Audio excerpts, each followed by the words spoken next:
estou aqui no escritório de arquitetura Big. People say here is a architecture office, but I think it's much more than that. I think we're incredibly interested, of course, in the physical object of the building. But more than that, I think we see architecture as the potential to create society and to almost shape the world around you. For example, I mean, one of the things we've been very interested in recently is this idea of social infrastructure.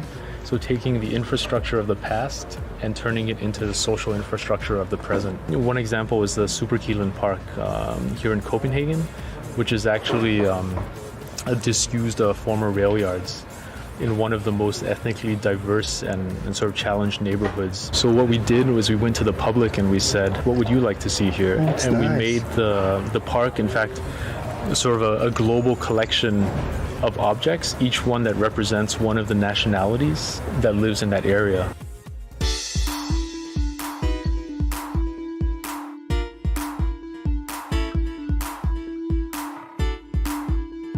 With the Lego project, one of the very interesting things that we learned about it from the beginning is that from the outset the client said that this project is not about selling Lego bricks, but rather Lego is very, very focused on creativity and childhood development. It's very much about this kind of learning experience.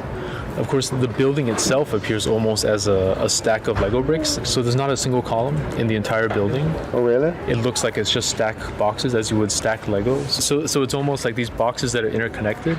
And it was very important that it actually almost appears effortless as Lego, which of course is held together by sort of the magic of what they call clutch, or the physics of what they call clutch power. And we've sort of discovered Lego is almost like a golden ratio of architecture where even the stairs are in the same proportion as well. You want competition to build a waste plant here. The director of the plant was very interested in this idea that in a traditional industrial it's off from the city, it's a place that you don't really go to, and she was interested in the idea that it could instead be welcoming and somehow integrated to the city instead. So the challenge for us was how do we actually add architectural form that gives value to the building. We could just make a green hill that goes on top and people would go there, but the challenge with that is why would you walk up to the top of a green hill, and if you did it once, would you go there again?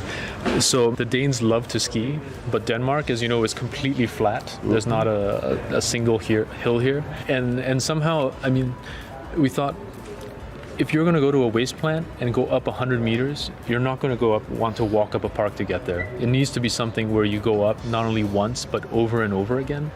And skiing seemed to be the perfect solution to what is a functional issue of how do you create public engagement and make it an active place that is actually worth the investment.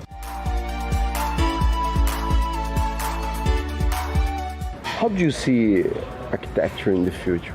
I think architecture is going to be seen as something that is less sort of a series of objects that inhabit the landscape, but rather something that actually disappears into a more seamless experience of urban life and how people inhabit and use the city. At least, certainly that's the direction that we would love to see it evolve in.